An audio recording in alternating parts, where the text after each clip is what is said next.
So, namaste with pranams to revered Maharaj. We start this and our heartfelt thank you, gratitude, everything, and pranams. Please accept it and this mark. Om Stapakaya Cha Dharmasya Sarva Dharma Swarupine Avatara Varishthaya Ramakrishnaya Te Namaha Jananim Sharadam Devim Ramakrishnam Jagadgurum Padapadme Tayo Sritva Pranamami Muhurmuhu Namasri Etirajaya Vivekananda Surya Satchitsukasvarupaya Swamini Tapahaya. So last time we saw how Master was so much enchanted by Thakur's singing. And he came back to ask whether there will be any singing again. Then Thakur said, "Nah, not today, but I'm going to Balram Basu's house. You please come there." So Master agreed. Then he went back and then he, sometimes suddenly he found that he's coming back. So what happened? He said, no, there will be rich people. They may not allow me inside. What shall I do? Then he was, then at the time, Sri Ramakrishna says, no, why should you think that? Just mention my name. They will take you to me. So I think some sadhus have written articles on this. Amar Naam Korbe. Take my name and they will take you to me. So perhaps, even in the very early stage, Thakur gave a wonderful assurance to Master Moshe. You don't have to do anything. Wherever you want to reach, and ultimately you have to come to me only. And to come to me, see, there may be gate, there may be darbars, there may be other obstacles, it may be an unknown territory, maybe an unknown pursuit, all those things might be. But ultimately, what really matters is you are taking my name. If you take my name, that's it. You will be really liberated. It will be brought to me, and that's it. So, this, because rarely Sri Ramakrishna ever has said like this, you take my name. Because the first person pronoun he would never ever use, very rarely. He will say, this place, a khankat. That's what he would say. But here he seems to clearly say that you take my name.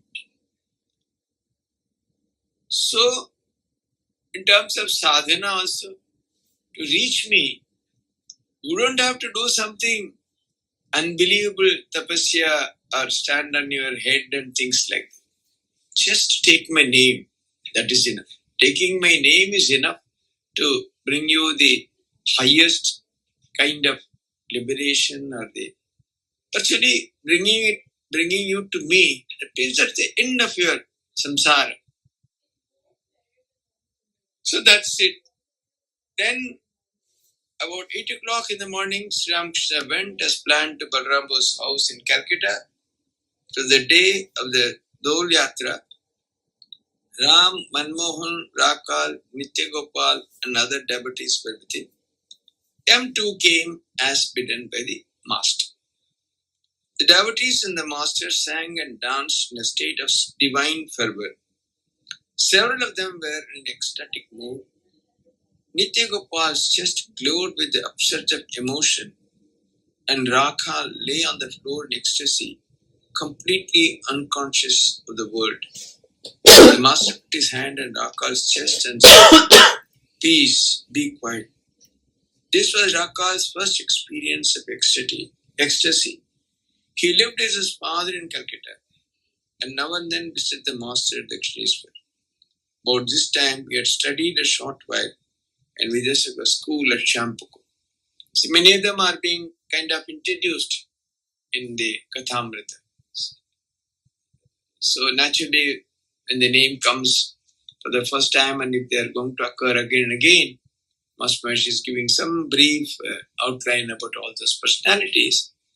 So imagine just being in his company and singing along with him Kirtan can bring about divine ecstasy. To such an extent, Raka lay unconscious on the floor. Of course, he was an extraordinary adhikari, was so advanced, so qualified an aspirant. That is one thing. But even then, imagine how it is, what it was to be in Sri Ramakrishna's company, even in those kirtan sessions. So, when the music was over, the devotees sat down for their meal. Balaram stood there humbly like a servant. Nobody would have taken him for the master of the house. Yam was still a stranger to the devotees, having met only Narendra at Dakshineshwar. So, Yam had remarked, the rich people, they may not even allow me. But when he saw that this is that person, I was thinking like this about him. He's doing everything. He's feeding all of them. The whole arrangements are his. But he's just standing in a corner as if he's a stranger or something that nobody would have taken him for the master of the house. So this was generally the pattern. Ramakrishna would go and he would inform those in and around to come, because many could not come to Dakshineshwar that regularly. But he would keep track. Whoever has come, who has not come. So he would give intimation, I'm going to such and such place, you come. And if they come, there'll be such extraordinary kirtan and discussions of such a exalted nature, sublime nature. And then it's all over, they will all sit down, have very nice prasad, they'll all be fed sumptuously. And then people can go, and quite often Sri Ramakrishna would go to next house, someone else's place. Usually it used to be a whole day program, and then maybe in the late evening or so, you will come back to the station. A few days later, Yam visited the master at Dakshineshwar. It was between 4 and 5 o'clock in the afternoon. Sri Ramakrishna and he, the master and he, were sitting on the steps of the Shiva temples. Looking at the temple of Radhakanta across the courtyard, the master went into an ecstatic mood. Sitting there on the steps, see, those places are even now living with those vibrations. Just at that very Shiva temple, sitting there, he just looked across, he was in ecstasy. Since his nephew realized dismissal from the temple, Sri Ramakrishna had been living without an attendant. On account of his frequent spiritual moves, he could hardly take care of himself. The lack of an attendant caused him great inconvenience. Sri Ramakrishna was talking to Kali, the divine mother of the universe. He said, Mother, everyone says my watch alone is right. The Christians, the Brahmos, the Hindus, the Muslims, all say my religion alone is true. But Mother, the fact is that nobody's watch is right. Who can truly understand it? See, when Sri says that nobody's watch is right, see, all our views, opinions about religions are from the level of the senses or the indriyas only. Even those who have experienced, even those, see, generally people who talk about it have very little to do with even experience. They only heard here and there, or might have read some books and this and that. So that is why people from that standpoint, they discuss, which is absolutely nothing. For example, even if you take somebody who has realized, that's why Thakur somewhere else would say, Brahman is the only thing which has not been made uchishta. Because nobody can, it's not possible, because the beginning of spirituality is the realm beyond the senses, Atindriya Jagat, or a transcendental religion. So how is it possible to talk about that from an earthly standpoint, or when you're using your senses to describe them? Obviously, it is not possible at all. So everything is definitely going to fall short of the ultimate reality or the real thing itself. So obviously it is not. Added to that, being prejudiced, being narrow-minded, and all that, it only worsens the case. Obviously, those who are saying that my religion alone is true, obviously they have no idea what other religions mean, or even their own religion, they are unable to explain to the fullest extent. Because anything that you express, anything that you explain is going to be far less than the actual truth of the reality, because it is avang manasagocharam, it's beyond mind, beyond speech, etc. Beyond mind. But mother, the fact is that nobody watches it. Who can truly understand thee? But if a man prays to thee with an earning heart, he can reach thee through thy gaze, through thy grace by any path. So that was why, his emphasis was always on experience. One real idea which Thakur Swamiji brought to the spiritual world is that religion is realization. Only through realization you can understand what the truth is, what religion is, what God is, what ultimate is. Everything possible only through realization. So that's why it was very easy for Sri Ramakrishna to harmonize religions. He said, yes, all the experiences lead to the same truth. Experience and see. Nobody can challenge it, because he never said from the point of view of discussion or theology or philosophy they are same. No. From the point of view of experience, all are same. You go there, experience, and then deny, let us see. So obviously he was standing on a very strong grounds. And he says, if with the earning heart you pray, you can reach the mother. By thy grace, by any path. Ultimately, God's grace is absolutely necessary for any spiritual realization. That's what he always used to say. Mother, show me sometime how the Christians pray to thee in their churches. So he was so keen, so curious to know how the Christians would pray in their churches. But mother, what will people say if we go in? Suppose they make a fuss.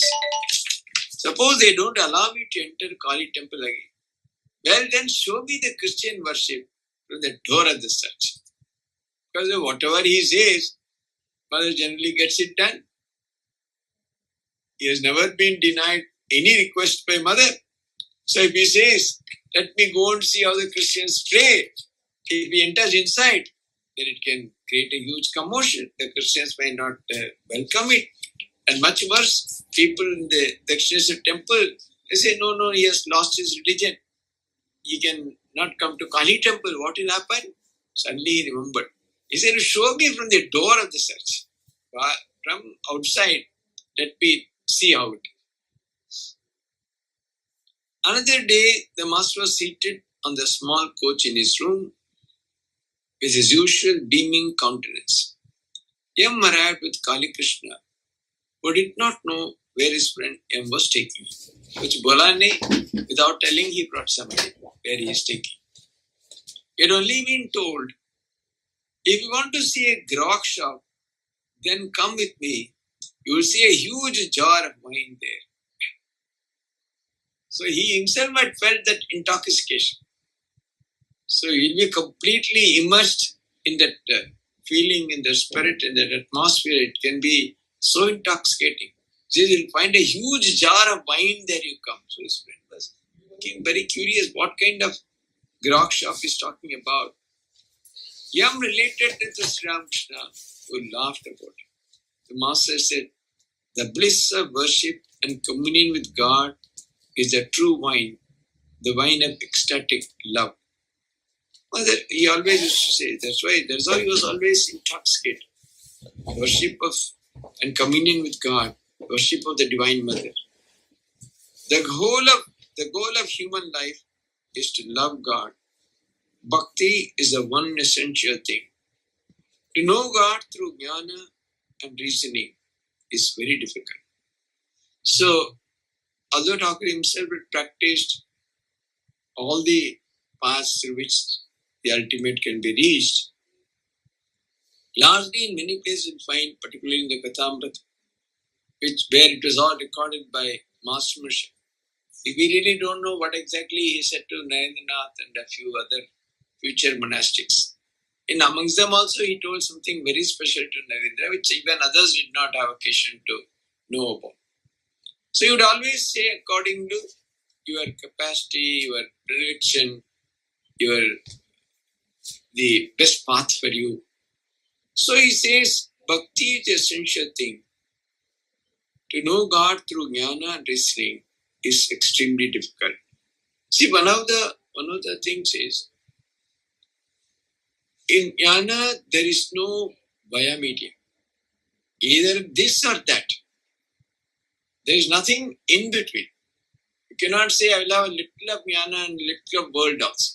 That's not possible at all. When you say neti neti and you reject it, you have to reject it completely. You cannot say, I will have all these things and also no.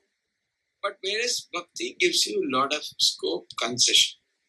You can love God. Supposing you want to have nice rasagulla, you can offer it to God and take it as prasad. Many things are possible because bhakti takes you slowly according to your capacity, what you can do.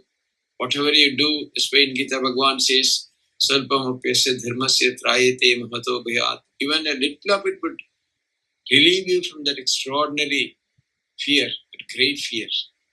So the idea is to encourage, do something, attempt something, don't sit quiet.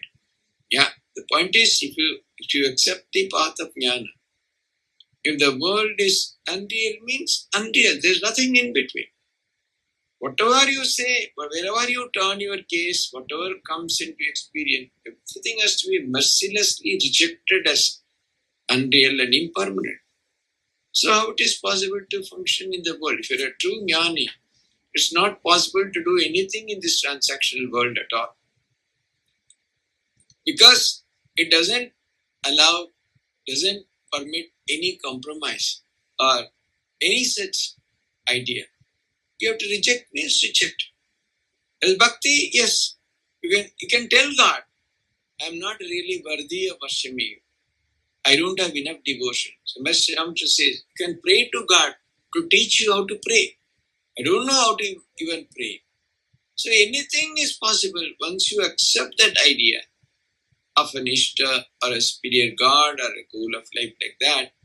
Then using that we can try to advance. Wherever one might be, whatever might be one's difficulties, shortcomings, one can always pray that, please guide me, please allow me that so that I can be part of it. I can do all that. So that much is permitted. That's why he says the path of jnana and reasoning is very difficult. It's possible. It is easier through bhakti. Particularly he says in Kali Yuga, people are, see, in the earlier periods, one can do tremendous sadhana, putting the body to extreme situations. Such intense tapasya. Says in Kali, we are so much dependent on food. Annagata pran. It's not possible to do that kind of intense austerities, intense tapasya. So it's better, take the God's name, and then afterwards, wherever he goes, there will be good distribution of prasada towards the end, making sure that no one is hungry. He himself says, religion is not for the empty stomachs. Who is there that can understand what Mother Kali is? Kali Kamon. Even the 6 darshanas are powerless to relieve. All the Shadadarshana and others, there's a lot of description about the higher truths and all that. Yet, they also fall short of the highest. Why? Because the songs, the philosophies, the writings, they all come from the level of the maximum mind and intellect only. The truth which is beyond mind and intellect, how can be fully described through mind and intellect. There's a contradiction. So it's not possible at all. Because the ultimate truth is beyond all that. Yato vacho nivartante aprapya manasasaya. The speech and etc., they go back, they come unable to go beyond, reach that state. So all that is described in all the philosophy, etc., they are less than the highest, obviously, because they have come at the level of the senses, at the level of the mind, nothing beyond that. So but the actual truth, the transcendental truth, is beyond body and mind. So obviously, it cannot express or describe in full the highest truth, namely Mother Kali. The Master said again, the one goal of life is to cultivate love for God. The love that milkmaids, the milkmen, and the cowherd boys of Vrindavan felt for Krishna.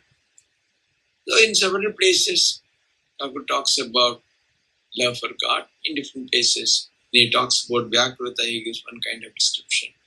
There's another kind of description here.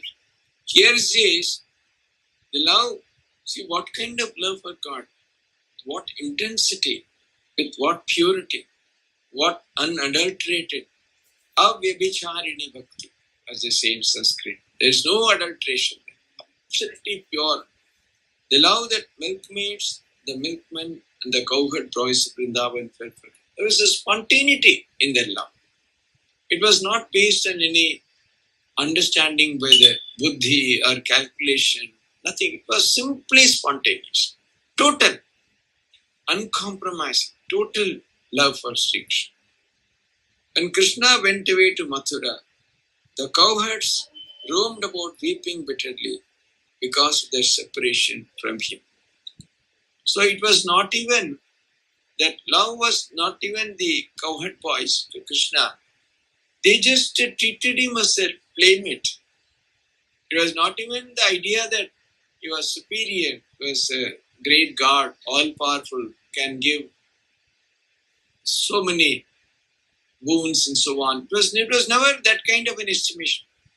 It was absolute intimacy of the highest order, treating him as their playmate. So naturally, when their friend was no longer there, they were weeping so bitterly that way. Some tremendous kind of attraction, which was indescribable. Saying this, the master sang, his eyes turned upward. Just now I saw a youthful cowherd, the young calf in his arms. There he stood, by one hand holding the branch of a young tree. Where are you, beloved Kanai? He cried. But Kanai scarcely could he utter. Ka was as much as he could say. He cried, where are you, thou brother? And his eyes were filled with tears. He couldn't even say fully the word Kanai. Word Ka, he said, and was completely lost in tears. So much was his sorrow, it was indescribable. When Yam heard this song of the masters laden with love, his eyes were moist with tears.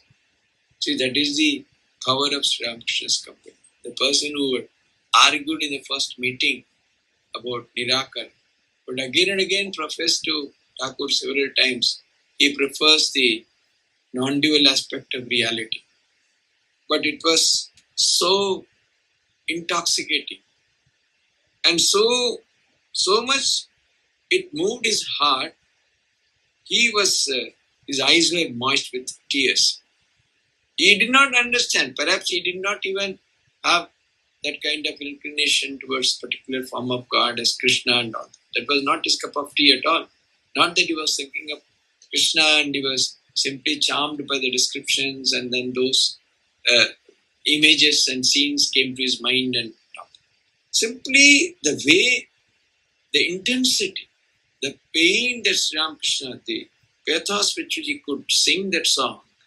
See, when Sri Ramakrishna used to sing those songs, he would virtually transport himself into one of those cowherd boys. Because as if he was one of those who had lost Kannai and was weeping for his reunion. That kind of that feelings. He would really become that. So When he saw his anguish, tears came to his eyes. Such was the power of Sri Ramakrishna's singing. Another day, there is April 2nd, 1882. Sri Ramakrishna was sitting in the drawing room of Keshav Chandra Singh's house in Calcutta. It was 5 o'clock in the afternoon. When Keshav was told of his arrival, he came to the drawing room just to go out, for he was about to call on a sick friend. Now he cancelled his plan. So like that, sometimes Sri Ramakrishna would arrive unannounced. See, in those days there was no mobile or quite often it may not be possible to even inform.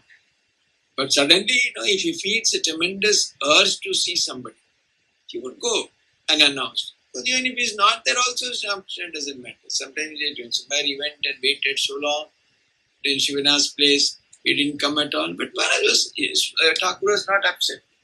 He simply spent some time in the company of devotees there, waited, he didn't come back, he returned. It takes a chance. He says, you have so many things to attend to. You have to edit a newspaper. You have no time to come to Dakshineswar, so I have come to see you. Thakur was so fond of Keshav. He says, you don't have time. You are busy with the newspaper editing and you have so many other things to do. So I have come. I have come to see you. Because he used to beg Samar, he says, and he became sick. I prayed to Mother, with whom shall I go and talk to in Calcutta if Keshav is not there? With that kind of feeling for Keshav. When I heard of your illness, I think what he says, I vowed green coconut and sugar to the Divine Mother for your recovery. In Bengal, there is a famous custom, dark chini. Green coconut and sugar, and probably I think in the tender coconut, they add sugar and then they offer it to sweeten it. So, I vowed green coconut and sugar to the Divine Mother for recovery. I said to her, Mother, if something happens to Keshav, with whom shall I talk in Calcutta? Sri Ramakrishna spoke to Pratap and the other Brahmo devotees. Yam was seated nearby. Pointing to him, the master said to Keshav, will you please ask him why he doesn't come to Dakshineswar anymore? Master Keshav was very distantly related to Keshav, probably. So, Thakur is complaining to him, why is he not coming? He repeatedly tells me he is not attached to his wife and children. Perhaps he says that he is so involved in samsara, he has no time to come to Dakshineswar. But he often says he is not attached. Still he is not coming. Yam had been paying visits to Master for about a month. It was not a long acquaintance. Since such a short time, Thakur considered him as so close and as one of his antarangas. Even if his absence for about a month or more, he felt so disturbed. Why is he not coming? Sri Ramakrishna had asked him to write to him if his coming were delayed. Supposing you are not able to come, you are supposed to write to me. But even that is not even informing me. I was really upset. Pandit Samadhyayi was present. The Brahmo devotees introduced him to Sri Ramakrishna as a scholar well versed in the Vedas and the other scriptures. The master said, yes, I can see inside him through his eyes, as one can see the objects in a room through the glass door. When there's a glass door that enters the room, one can clearly see what is inside. So through his eyes, I can see what is inside him. Because many used to feel that way. Sri Ramakrishna could clearly see what is somebody's mind, could predict straight away, tell them. So much so, one person came up to Alam Bazar and went back. Because he became terribly afraid. Supposing he tells me in front of others, whatever is in my mind, what will happen? Then he was so upset later on, he met Raja Maharaj Brahmananji. And he was so upset that he couldn't meet Ramkrishna. It was very difficult to kind of console him. He was so much remorseful. He said, I came so near, yet I did not have his darshan. It happened because I was afraid that he may just say whatever is in my mind and speak about it. Good. Finally, it seems Rajamara said, he just said, just look at me.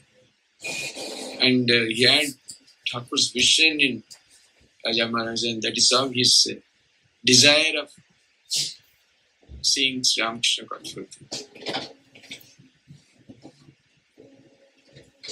Trailokya sang. Suddenly the master stood up and went into samadhi, repeating the mother's name. Coming down little to the plane of sense consciousness, he danced and sang. They say in Chaitanya also this 3 avasthas, completely the samadhi and ardha bhakya dasha, where this partly this consciousness and partly in ecstasy, and then bhakya dasha, external world, that kind of consciousness or awareness. But Thakur also, first when he heard Trailokya was a great singer. He was in samadhi. It was so wonderful, Trailokya singing. And then when he came down a little, then he danced and sang. I drink no ordinary wine, but wine of everlasting bliss. As I repeat my mother Kali's name, it so intoxicates my mind that people take me to be drunk. I'm not drinking ordinary wine. Ordinary wine produces intoxication, no doubt. But when one drinks the wine of everlasting bliss, as I repeat my mother Kali's name, obviously it intoxicates to such an extent, people take me to be drunk.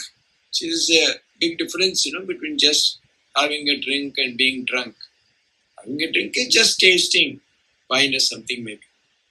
But then getting drunk means so intoxicated, one can lose one's sense of proportion and behavior and so on. Such intoxication. That's called getting drunk. So people take me to be drunk. Thinking is how when Kalipada Ghosh came to Thakur after many years, initially at that story, his wife used to trouble his wife so much. She was desperate. Somebody told her about Sri Ramakrishna. She came all the way. Sri Ramakrishna sent her to mother. Oh, no, I am nothing. You go to Nahabat. She knows everything. Mother sent him back to Thakur. It went 2-3 times. She was totally puzzled. Thakur was having fun, but mother was saying, I am really nothing. He is the person. Where he come? Finally, mother wrote something on a bilwa leaf and gave her. Take it. And slowly from that day, it was a big transformation. Kalipada Ghosh became one of Thakur's greatest devotees. Then when he came finally to Ramakrishna, he said, this person has come after tormenting his wife for 20 years or something. Then the first thing he said was, would you like to have a drink? He was so shocked. Oh, it's available. And Thakur says, will you have Deshi or Videshi? Will you have local or should you want imported? Oh, that's also available. Then he opted for the imported one. Thakur touched him, that's all. He was weeping uncontrollably. There was absolutely nobody could stop him. He was shedding tears. Finally, Sri Ramakrishna has to touch him again to bring him back to normal senses. Not only he would go into states of intoxication, he could make others also become totally drunk. He was so capable. First, my Guru gives molasses for the making of the wine. My longing is the ferment to transform it. So it's not that as it is first, from In so many ways, this, particularly the country wines are made in so many ways. So, from molasses to ferment it, what is the substance for fermenting? My longing is the ferment to transform. So the Guru gives a basic, maybe a mantra, something, initiates into spiritual. It's like molasses, just for the basic stuff for preparing the wine. Then by the intensity of my longing, then it starts fermenting and transforming. Knowledge, the maker of the wine, prepares it for me then. Finally, all that has to be properly, kind of bottled and taken in a particular way. One has to. So the idea, the knowledge, after that intoxication starts happening through that intense longing, then finally, with that awareness that this gives that intoxication, then it goes deeper, prepares it for me then.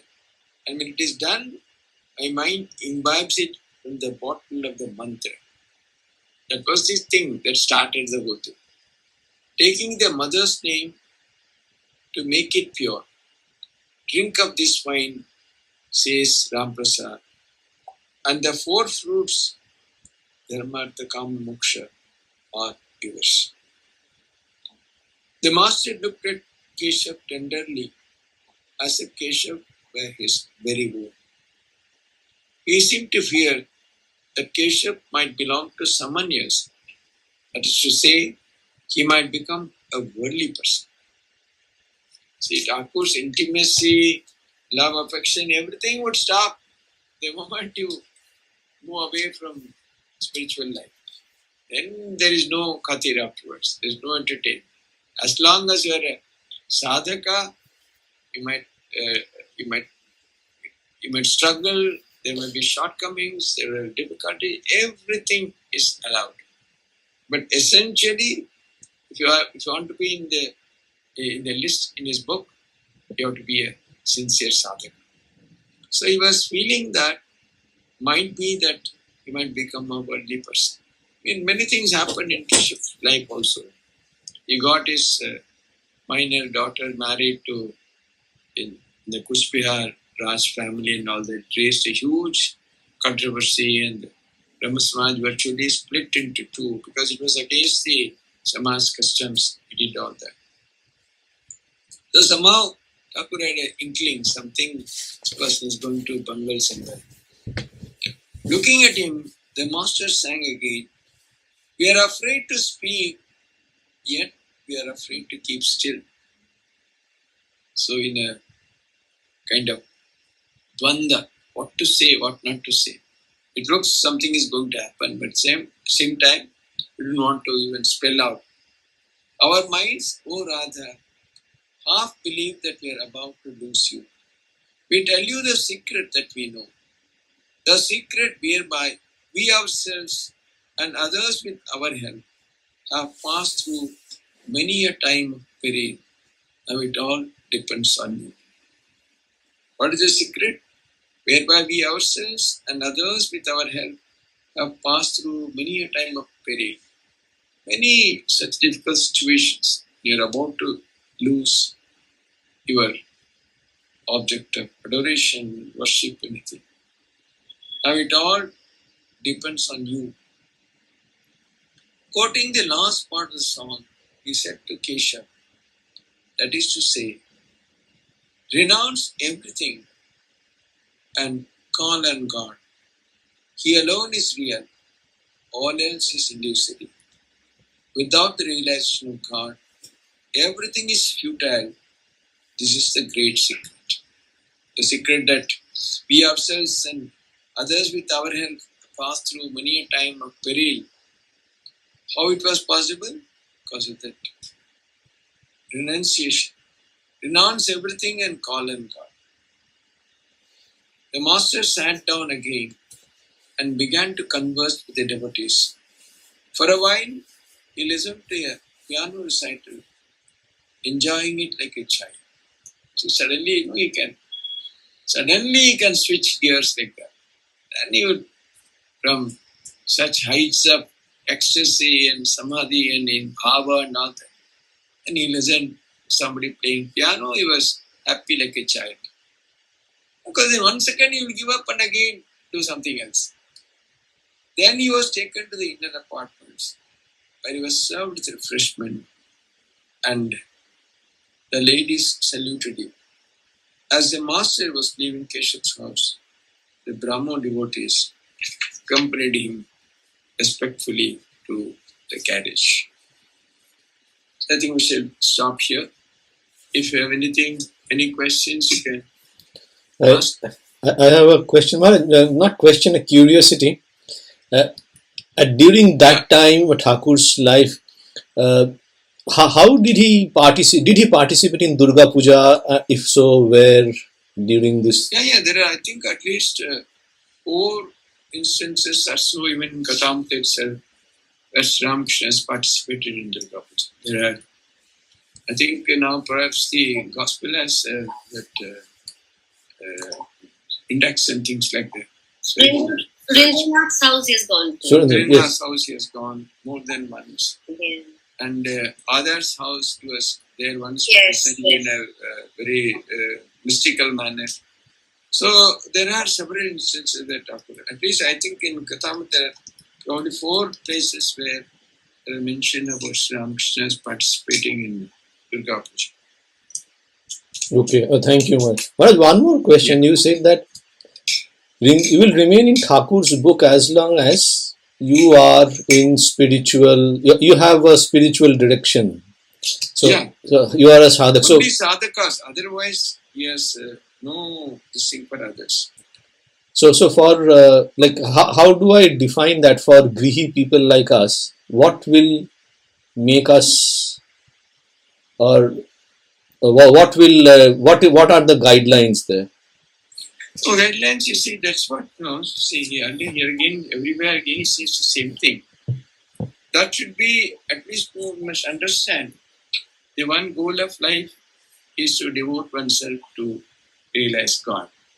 So now, due to various compulsions, where we are, our own inability, etc., we are not able to do that amount of intense suffering. So at least, that awareness we should keep in our hearts. We must believe that there should not, and our conviction and our ideas, there, if it is clear, yes, this is the goal of life. I'm not able to do that much. So within that, slowly, how we are able to intensify slowly. See, one cannot be, saying that, and also I'll be living the same way, or we'll be doing something totally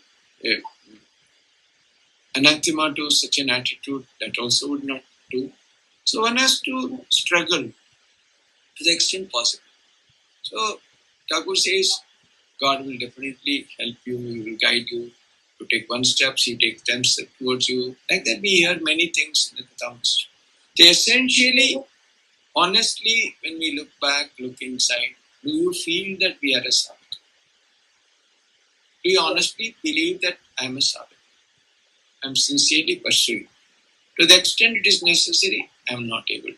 And also, progressively over the years, does my attraction, my attachment, my desires, are they getting reduced? Honestly.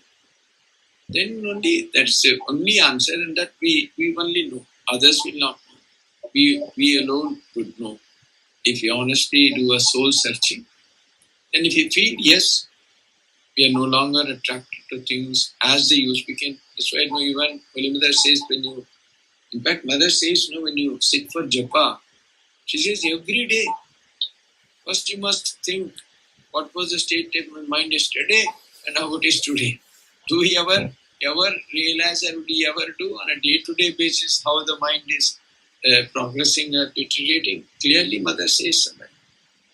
So if not that, at least every now and then when we really think whatsoever attitude, whatsoever drift, which way we are going, are we convinced about the ideals of life? Do you feel that is the goal of life? So if you honestly feel, yes, you will be in Thakur's books. Somewhere your name will be there. May not be right at the top, but it's a huge book. Somewhere it will find an entry. Well said, Maharaj. Thank you. Very well explained. Maharaj, I have one. Are you in a rush?